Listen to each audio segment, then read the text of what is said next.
Hello there, everyone. Welcome to the 10.2 Guardian of the Dream Protection Paladin Guide. We're going to be talking tier set, the pros and cons. We're going to be talking talents, embellishments, and all of that fun stuff. So let's get right into it. So the new tier set is a little different than what we have now. So the 2 set, Judgment grants a stack of Sanctification, reducing your damage taken by 2% per stack, so that will be 10% total upon reaching 5 stacks. Your next cast of Consecration is empowered, increasing its damage and healing by 200%, and its radius by 30%. Sanctification stacks are reset when the empowered Consecration ends. So let's keep that little bit in mind there while we talk about the 4-piece. After we talk about the 4-piece. While you're within your empowered consecration, your abilities have a chance to deal 40% bonus damage or healing as fire. So numerically, this is an incredibly good tier set for Protection Paladin, better than we've had all expansion. But what it does is it doubles down into the stay in consecrate at all costs type of playstyle. Now, of course, not all costs. If you're going to die, get out of your consecrate, and reposition. But the problem with what arises with here is you need to have proper placements of these empowered consecrates, and you need to stay in them. Not only that, you do not want to override that empowered consecrate. A lot of us just press consecrate rotationally as we're kind of shifting and moving around, making sure that we always have it. When that empowered consecrate is down, put a gigantic X, something, block consecration out of your mind. Do not override it. Very, very important, because you do get a lot of damage out of this, especially if you're holding things like Sentinel and Divine Toll for that exact purpose, right? You are going to want to be you're going to want to be doing that when you can. Don't get you do get quite these procs quite frequently. You're not you're going to get them way more often than you're going to get Divine Toll. But this is kind of the pro and con of it. So stay in consecrate and do not override that consecrate. Talents. Now, talents, really, Mythic Plus, not a whole lot has changed, but you do have a couple of options that you can opt out for. Now, one of the big choices that I have, which is a dungeon by dungeon basis, is whether you want Blinding Light or 1 minute Blessing of Sacrifice. Both are incredibly strong depending on how you use them. If you use Blessing of Sacrifice a lot and you're not one to use your stops, you're not going to get a whole lot of value out of Blinding Light. But if you keep Blinding Light on cooldown as an AoE stop when you don't have Divine Toll, it can be incredibly strong. Just as many stops as you can get is really, really good. And you still have, it's not like you don't have Blessing of Sacrifice. You still have it, it's just on a 2-minute cooldown instead of a 1-minute cooldown. And something to always work around is your punishment. So this is really strong, and you need to be interrupting. So successfully interrupting an enemy with Rebuke or Avenger Shield, cast an extra Blessed Hammer. So you get all of the benefits of Blessed Hammer, including the holy power generation. So when you are in a pull that has lots of cast, make sure that you are constantly kicking and using your interrupt to using your Avenger Shield and your Interrupt, Rebuke, to kick as many things as possible, because that's just going to generate a lot more holy power for you, help your Shield of the Righteous uptime, and generally stay very, very strong.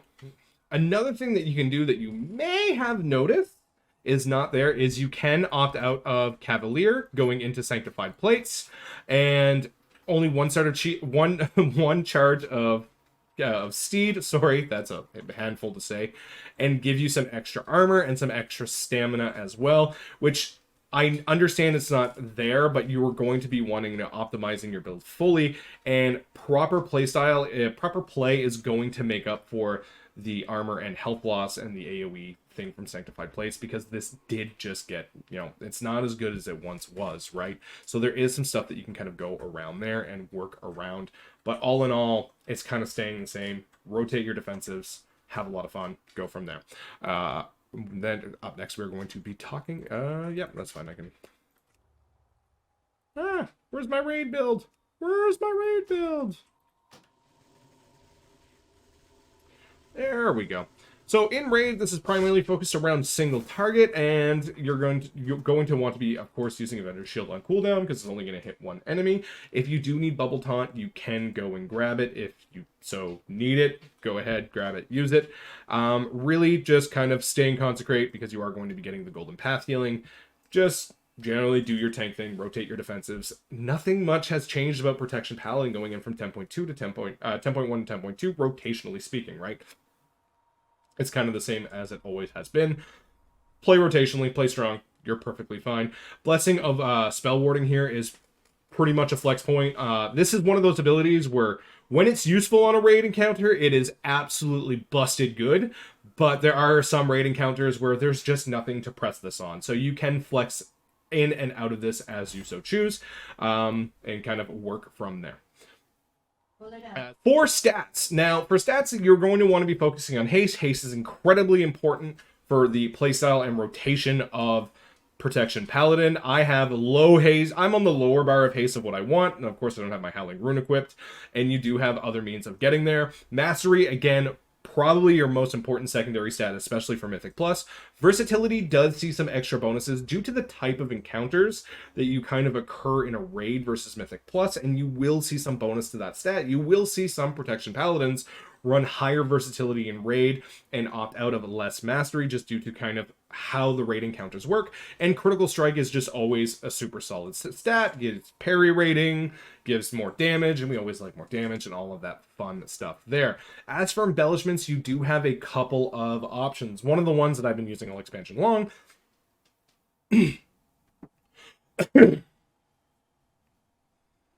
especially in Mythic Plus, are the Frostfire Leggings of Preparation, giving you 321 haste. Now, this is at item level 447, by the way, so this is going to go up by damaging a new enemy. So this is going to give you a good chunk of haste at the start of every pull for 10 seconds, and it's stacking up to 5 times, right? So very, very good to have there.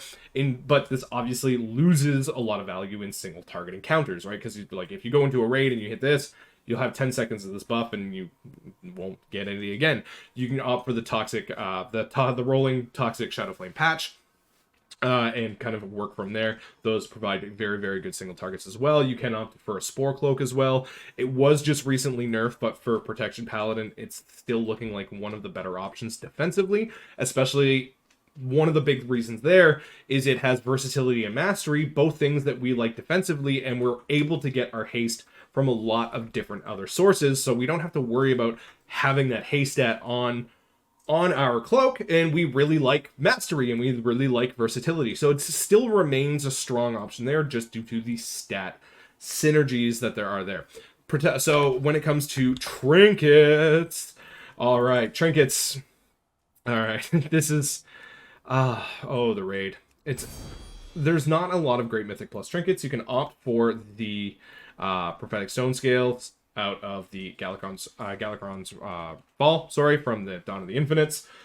Having a cheat death, always very, very nice. Good to have defensively, and this is actually an insanely really good cheat death trinket. Like, it is a really, really good one. But for Amir Drasil, so we are going to be talking Rage Heart.